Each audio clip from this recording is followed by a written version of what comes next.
Mukama yebazibwe ntuba Katonda abalungi mbabuuzaako mu linnya lya Mukama waffe Yesu Kristo era nga saba Mukama ateekeko ekisa n'olwaliro nga tugabana kigambo kya Katonda era nga mu kusooka kansooke njogere ku kukkiriza. Bangi tukkiriza mu Katonda naye ate munda mu ffe tetulina kukkiriza.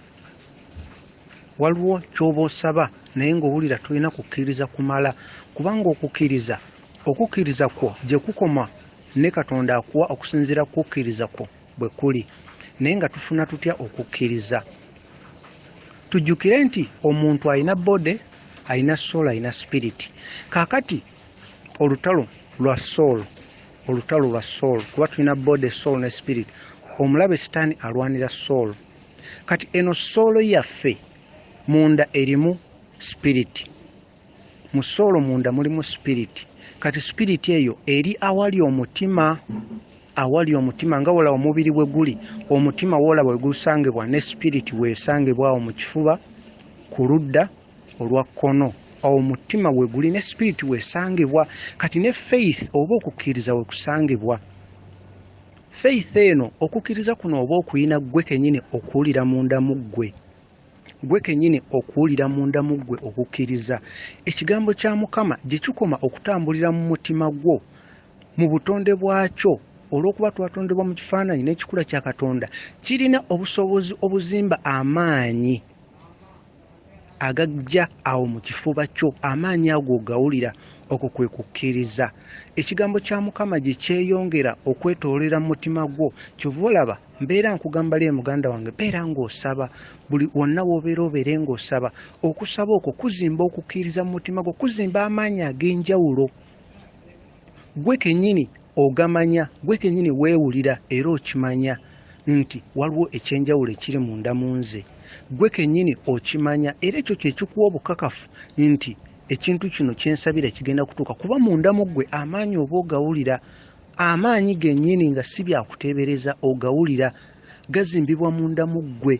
Gy'okoma ekigambo kya Katonda okuyita munda mu mutima gwo, kubanga kituuka ekiseera nga kitambula mu mutima gwo ekigambo kya Katonda ng'omusaayi we gutambula mu mutima gwo, ng'omusaayi bwe gutambula mu mubiri gwo gwonna.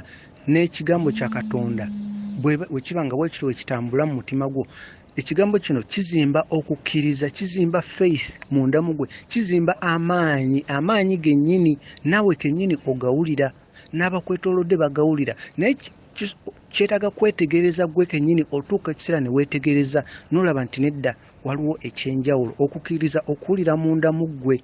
Kati okukkiriza kuno okuwulira munda mu ggwe, otegeera nti ekitegeeza olina omuntu ow'omunda, kuba otuuka ekiseera ng'oyawula omuntu woono ow'omubiri n'omuntu oli ow'omunda. Era otegeera nti omuntu oli ow'omunda ge maanyi ago g'owulira, y'alina amaanyi ago, nga okwongera obusobozi bw'omuwulire omutegeere olina kwongera kusaba. Okusaba nga oyita Katonda akujjuze omwoyo we, okwagala kwe n'obulamu bwe. Okukkiriza okuwulira munda mu ggwe. Era oyinza n'okutuukawo n'ogamba nedda, kati okukkiriza kwe nina kulina obusobozi obusaba ekintu bwekiti ne bwekiti ne kibaawo, kuba oba okuwulira munda mu ggwe. Kati oba oyawukana n'oli agamba obugambi nti akkiriza mu Katonda. Kati amaanyi gano g'owulira munda mu ggwe ge gakuwa obuvumu ne wootuuka mu mbeera yonna gwe n'ogamba nedda, kino kigenda kubeera bwe kiti. Amaanyi gano Mukama g'akozesa, Mwoyo Mutukuvu g'akozesa okwanjula eri abantu nti oli mwana we era oli muweereza we era akumanyi. Kuba omuntu yenna asobola okugamba nti musajja wa Katonda oba mukyala wa Katonda, wabula lwe bategeera nti ddala ono muntu wa Katonda mu mbeera etali ya bulijjo, ng'ag'amaanyi agali mu mutima gwo geeyolese. Kuba otuuke mu mbeera etali ya bulijjo, embeera yeetaaga obwangu, nga Katonda alina okuba ku kyakola, nga mulina okusaba Katonda n'abaddamu mu kiseera ekyo okusinziira ku bwetaavu obuliwo.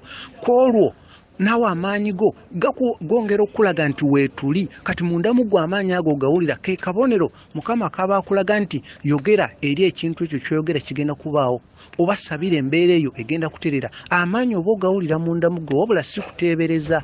Kati oli atawulira amaanyi munda mu ye yakulaba n'agamba nedda, waliwo ekikyamu, naye ggwe munda mu ggwe oba ogawulira amaanyi gennyini, oba ogawulira. n'omulabe sitaani aba agawulira. Kati okwo kuba kukkiriza kuba munda mu ffe. Era okwo kukkiriza kwe kutusobozesa okusanyusa Katonda, okumusaba, okumusinza, okubuulira ekigambo kye. Kyova Bayibuli etugamba awatali kukkiriza tetusobola kusanyusa Katonda. Awatali kukkiriza tewali asobola kusanyusa Katonda. Olina okuba n'okukkiriza okwo. Okukkiriza okwo naye nga kujja kutya ffe kennyini kusaba mu mitima gyaffe gye tukoma okusaba mu butonde bw'ekigambo kya Katonda kirina obusobozi obuzimba amaanyi munda mu soolo yaffe, mu mutima gwa soolo weewali spirit. Amaanyi awo gabeera ku mutima. Kyovula ye Katonda akebera mutima ne essaala gy'osaba erina kuviira ddala mu mutima, kuba weewava amaanyi mu mutima, weewava amaanyi agakola enjawulo, weewava omuliro Katonda waatuula mu mutima gwaffe ogwo wanene n'okusinga kye tusuubira. Mu nsi ey'omwoyo omutima gwaffe waliwo wanene nnyo n'okusinga ensi yonna eno nga bw'ogiraba, kubanga Katonda waatuula, Katonda waajja. Lwaki Katonda atuula mu mutima? Kuba mu mutima gwaffe wanene wenkanankana n'obwakabaka bwa Katonda bwonna. Obwakabaka bwa Katonda bwonna bujja mu mutima gwo. Yensonga lwaki Katonda waatuula, kuba ye ajjula obwakabaka bwa Katonda bwonna, kubanga oli mu kifaananyi kye. Ne mu ggulu, w'oba ogenze mu ggulu ojja kulaba nti eggulu lyonna obwakabaka bwa Katonda buli munda mu Katonda, buli munda mu mutima gwe. Yensonga lwaki naffe yatutonda. Bw'olaba Ecclesiastes chapter 3 verse 11 eraga nti Katonda yateeka mu mutima gwaffe emirembe n'emirembe. Kati emirembe n'emirembe we giri awo Katonda waatuula era waajja. Kyova olaba Katonda tasangibwa mu kintu kirala kyonna. Oba ddala oyagala kulaba Katonda ogera naye abeera mu mutima gwo. Kyova olaba mu mutima gwo dimoni ziyinza okujja ne zibeera mu muntu. Dimoni biliyoni ne biliyoni, dimoni nnyingi nnyo zonna, obwakabaka bwa sitaani bwonna buyinza okujja ne bubeera mu mutima gwo. Omuntu n'aba mu dimoni nga 1,000, dimoni nga 1,000, biliyoni ya dimoni olowooza zibeera wa? Kuba mu mutima gwo wanene nnyo. Kati sitaani wayagala okubeera wanene nnyo, wajja mu mutima gwo nsi nnamba munda mu mutima gwo, nsi nnamba. Ate wokkiriza ne Mukama Katonda najja mu mutima gwo era naye ateekamu mirembe na mirembe, kuba tuli mu kifaananyi kye, yatutonda mu kikula kye. Mu mutima gwa Katonda waliyo obwakabaka bwa Katonda bwonna. Yensonga lwaki Mukama atugamba bwe tula Matayo 6:3 okuva ku 3 awo, Mukama atugamba tusooke tunoonye obwakabaka bwa Katonda. We tunaabuzuula olwo tujja kuba tumuzudde ffe naye tugenda kubeera kimu. Olwo omala okuzuula mu bwakabaka bwa Katonda, emikono gyo gijja kubeera mikono gye, amagulu go gajja kubeera amagulu ge, ye ajja kweyoleka eri ensi ng'ayita mu ggwe. Oyo Katonda yennyini, Katonda wa bajjajjaffe wa Aburahamu, Katonda wa Musa gwe yasinzanga.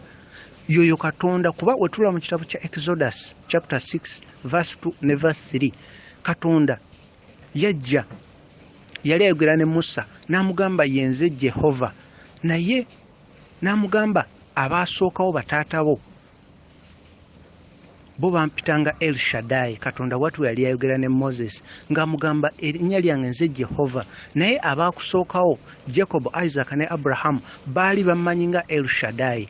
Ate tulaba ate Matayo 1:21, ate malayika najja n'agamba Mary ng'agenda okuzaala omwana, n'agamba omwana oyo ajja kuyitibwa erinnya lye Jesus.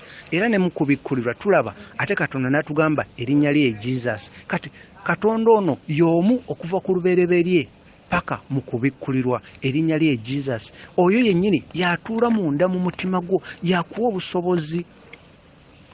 Amaanyi agabeera mu ggwe, okukkiriza okujja mu ggwe kwe kukuleetera obutatya noyogera nga totya. Kwegamba ekintu kyonna ng'okimanyi osobola okisinkana, kubanga omumanyi ali mu ggwe ate omuwulira ng'ali mu ggwe.